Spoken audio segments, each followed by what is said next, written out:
here it is. This is how we cut bottles. This is a fancy jig with a etcher.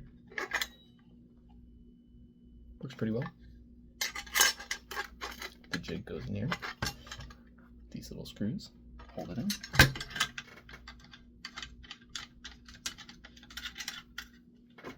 What I like to do is figure out how much of the top I want to leave on. So I'll set it in. Make some space.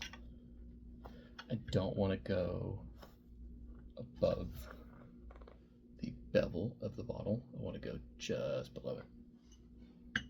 So I figure out where that is. Say, all right, it's there.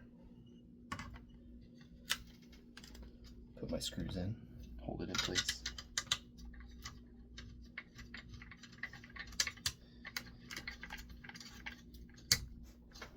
Yeah. I'm going to do this the other way because I actually want to push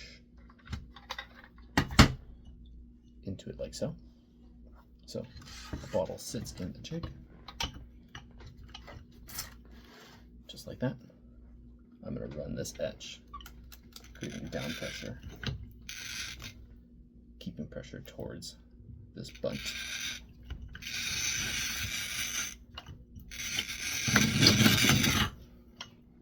It will give you an etch. That is not enough.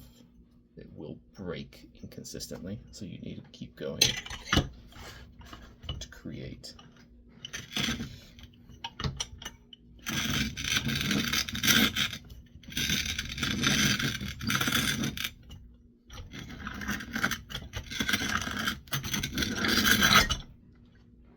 and it'll basically start to feel like it's not cutting anymore, and that's how I know I've gotten deep enough.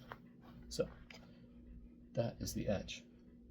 If you can't tell, I'm not a person who does YouTube, so bear with me. But I take my bottles. This is my brand, so ta-da. Soak the labels in water. I just use a little metal knife to peel stuff off. Comes right off.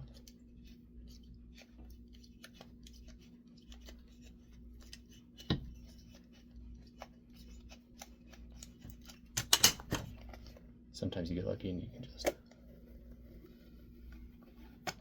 oh, it's so satisfying. But again, trying to cut the bevel. I'll do one more.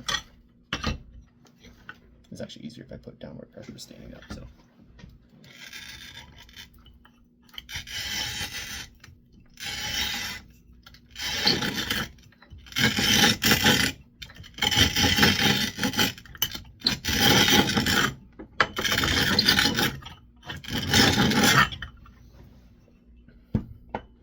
So if you can't tell, I'm trying to make a very deep cut, or whatever verb you want to use. I don't know, I'm fucking tired. It's a last minute order that, yeah, that's how you do that. I'll move on to the next step. Okay, so assuming you've used hot water to cold water, you break the tops. That is what it should look like. It's obviously not perfect, but let's be honest, that's what the sanding part's for. So what happens is if you don't score it deep enough on the jig, the tool, what do you want to call it, you end up with these high spots. And that's why it's so important to use a jig glass cutter, is so that you can put downward pressure on it to get it deep enough. But simple hot water, literally on a stove, with cold water, ice water right next to it, we'll get you that. That's a good template.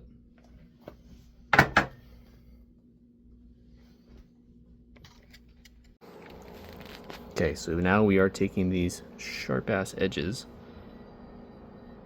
down to not sharp ass edges. For the sake of not trying to do this one-handed, it is literally just an orbital sander with 60 grit if this is your orbital sander, you're going to sand flat first, then you're going to sand the insides around, and then you're going to sand the outsides beveled. That will give you smooth all the way around. You will still have imperfections. You can kind of see the shiny happening there, but it's not going to cut me. I can literally run my hand across it, and that's how you do that part. Ta-da.